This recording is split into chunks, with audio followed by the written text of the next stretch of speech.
welcome to Big Lou Barbecue and other things I want to do. I'm Big Lou, and it's what I've got going on for you. I'm going to make some baby back ribs using the Smoky-Sweet barbecue rub from Southern Living. I'll show you how to make that. I don't feel like I'm violating any copyright laws. I found out about that rub about a year or so ago when I bought this book. This is all fired up from Southern Living. It's a woman's magazine, you know, and but evidently they've published that in their magazine before, and it's all over the internets and interwebs and worldwide whatevers, you know. All you got to do is type in Southern Living Smoky-Sweet barbecue rub into your Googler machine, your Pinterester machine, or whatever you got. You'll find it. You'll even find labels you could print out for it. It's pretty good, and you can tweak it how you want to.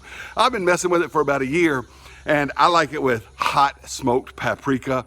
I'll tell you what, I was using sweet paprika in it, but it's better with the hot smoked paprika. Anyway, I'll show you how to make that, and I'm cooking them on my old smoky grill. Now, I've got more grills than Carter's got liver pills, but there's a lot of my life Old Smokey was the only grill I had, and if it was the only grill I still had, I'd still be a happy man. It makes great barbecue ribs. We're doing baby backs. Check out. Thank you for watching Big Lou Barbecue. Let's get the rub made. All right, to make this Smoky-Sweet spicy rub, you want a 1/4 cup or 2 ounces of kosher salt. I'm using smoked kosher salt that I made. You want a 1/4 cup or 2 ounces of dark brown brown sugar, and it has to be packed. It has to be packed. I'm gonna show you a little tip what we gotta do with that here in a second. But did you know that the pizza place made sugar? Look at that. All right, here's the tip with this. You want to, once you get it, you gotta have it packed, but then you need to break it up with a fork, because otherwise it won't shake well, all right? So I'll break it up with a fork once I get the sugar in there. Now, you want 2 tablespoons, which is 1 ounce, plus 2 teaspoons, which is 1/3 of an ounce. So you want 1 1/3 ounces of smoked paprika. Now, I was using sweet paprika and the rub wasn't spicy enough, so I would substitute a tablespoon or so with cayenne or chili powder. But I found this stuff. What, you don't buy your paprika in 3/4 of a kilogram? You will once you start making this rub. But this is picante. It's hot smoked paprika, and I don't need to substitute any cayenne or anything for it now. All right, I'm using organic cane sugar right there, but you can use just white sugar. And then you need 2 tablespoons of ground black pepper, 2 tablespoons of garlic powder, and a teaspoon each. I don't have my mustard out here, but 2 teaspoons, or a teaspoon each rather, of cumin, ground mustard, and ginger. What, you don't buy your ginger in a pound package? You will once you start making this rub. Dump all that in there. Put the lid on, shake, rattle, and roll. And we're ready to make some baby back ribs, pulled pork, whatever you want to make. I'm loving this stuff. Sometimes I'll put a little celery salt in it too if you want to. You can, you know, customize it. So, here we go. One other thing I want to say about this rib rub recipe is there's no onion powder in it. I don't like to give my dogs things cooked with onions, and I have no bones about sharing the rib bones with my 2 black labs and my little Shih Tzu. All right, for the ribs, I went ahead and removed the membrane off the back of the baby backs, and I'm using an Allegro marinade. This is the soy and lime version. I like the regular version as well.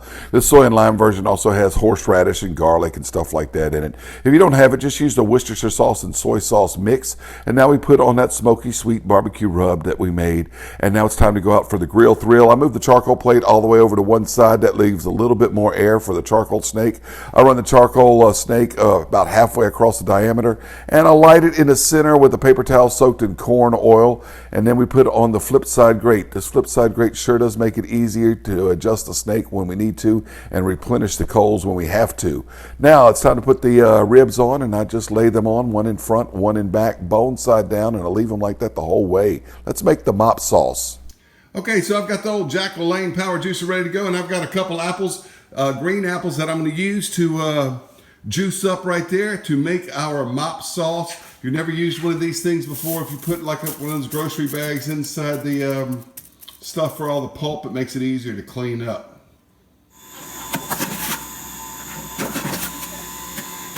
Once the 2 apples are juiced, I let the juice sit for a minute and the solids float to the top, the frith, the froth, the pulp, whatever you call it. Once I get that off of there with a spoon, I add some of that marinade, and then we put in a tablespoon of the rub that we made.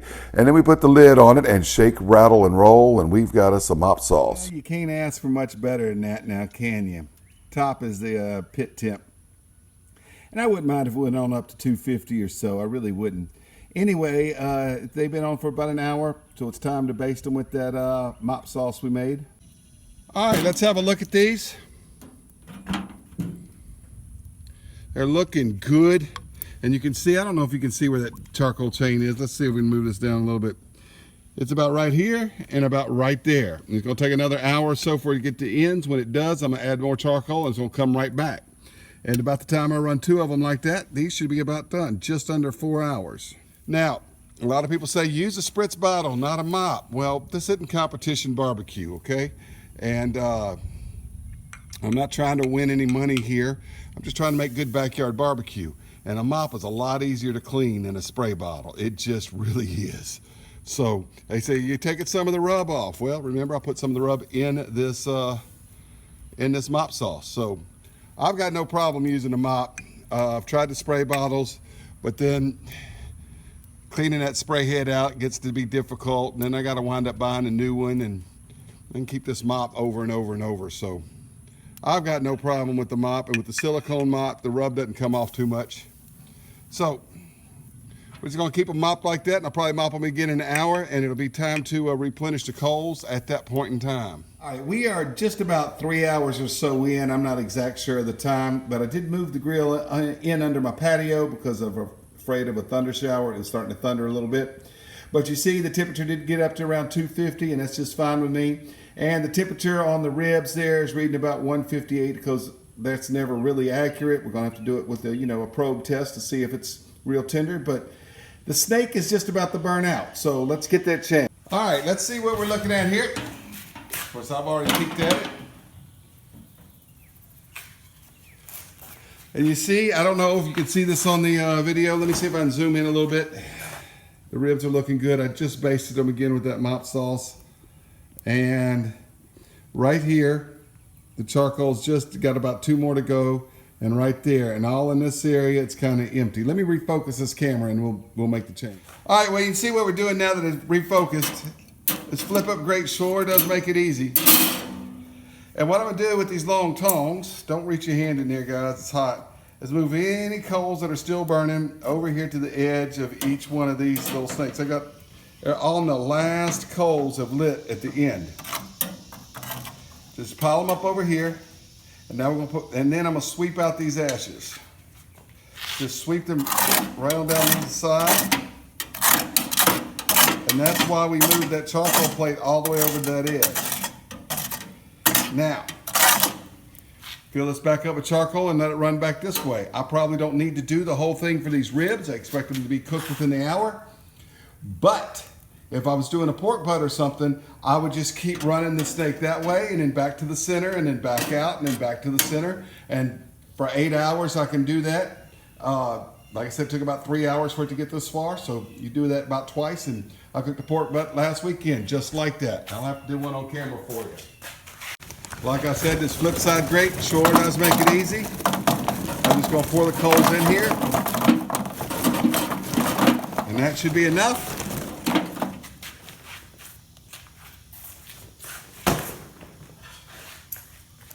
Long handle tongs, we just line it up. Okay, so I just restarted it. So where it was burning out at that end, I just added more coals, and where it was burning out at that end, I added more coals, and they'll burn back toward the center. And the ribs are looking just like that, and we're just a little over 3 hours in. There's 155 internal temp on the ribs. Of course, that 182 is because the lid's open. Anyway, shut them back up and let them continue to go. Shortly after replenishing the charcoal snake, I checked the temperature on the ribs, and the rack in front was about 8 degrees higher. It was around 170, and the one in back was about 162. So I decided I'd rotate them, move the front to the back and the back to the front, real easy with that Cajun Pit Sticks pigtail flipper. And then an hour later, I checked the temp with the thermopop, And I tell you what, they were already getting tender. I could just tell. And now they were in the upper 190s to upper 180s to upper 190s. And it's kind of hard to tell on ribs. Now, I don't like my ribs to fall off the bone and real mushy. I like them to be a lot more tender than pork chops, but not as mushy as pulled pork, you know. All right, so I went ahead and put the rest of that mop sauce on here at the 4-hour mark, and I covered it back up after mopping it and finishing off that mop sauce for about another 10 minutes. Then I went inside and heated up a commercial barbecue sauce. I know I cheated. I used a barbecue sauce from a bottle. I do apologize for not making my own barbecue sauce on this one. It's a Texas-style sauce, a little spicier than a Kansas City-style sauce. But anyway, it's good even though it's from the bottle. Please forgive me for cheating and using bottled barbecue sauce. Got time to pull these ribs off of here, but you know what? It never did rain. And I moved onto the patio, but you'll get better lighting out in daylight. So I want to show you these ribs. So I'm just going to pick this grill up and carry it right on out here, so you can see them better as we take them off. All right, out here in the yard now. That sauce is set. These ribs are done. Sorry for reaching over the camera there. Look at that, look at that, look at that. Come on out of here, come on. Yeah, see, that's coming out pretty easy. All right. Whew. Do they bend? Yeah, they bend pretty well. They're gonna rest for about 20 minutes before we eat them. And yeah, this is the same pan I prepped them in, but I washed it. Look at that, y'all. Ribs. All right, ribs have been resting. By the way, I got a new cutting board, rice. I'll tell you more about that in an upcoming video. And I got a new knife recently. I've got a video about that knife. I'll leave a link to it below, our card above.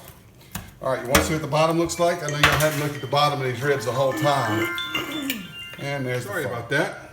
My wife had a phone call. She was waiting to see the ribs. She was standing just off camera. Anyway, that's life. I left them bone side down. My stepdad always left them bone side down, so you may think they're a little bit black on the bone side. That's all right. It's going to be good. It's going to be real good. Meat side looks delicious. All right.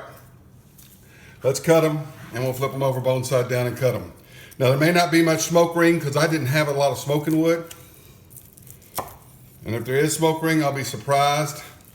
But they're cutting tender. Of course, this sharp knife helps too.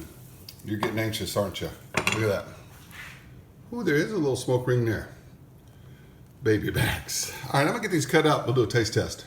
All right, got both racks all sliced up. That's the rack you saw me start cutting, and I showed you the smoke ring from it.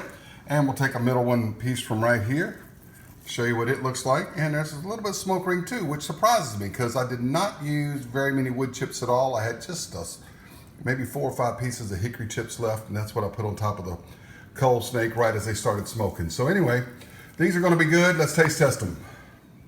Well, if you're one of those that don't like watching people do taste tests on camera, turn the video off. The ribs are cooked, all right? There we go. There we go. Let's see. Yeah, okay. Anyway, doesn't count if I squeeze it, huh?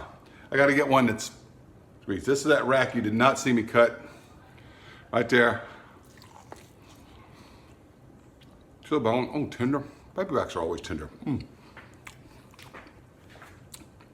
That fresh apple juice mop sauce. Whew. And that Smoky-Sweet rub, y'all. I'm enamored with it. First time I tried it, I used sweet paprika. I was like, it's too sweet, but it's close.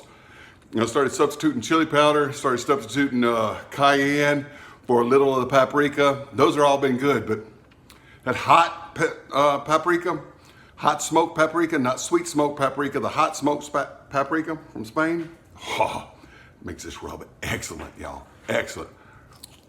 No, I got some ribs to devour. Got some potato salad over there. We got some vegetables. Old Smokey. Inexpensive grill, works great. Gosh, y'all, I can't stop. Thanks for watching Big Lou Barbecue.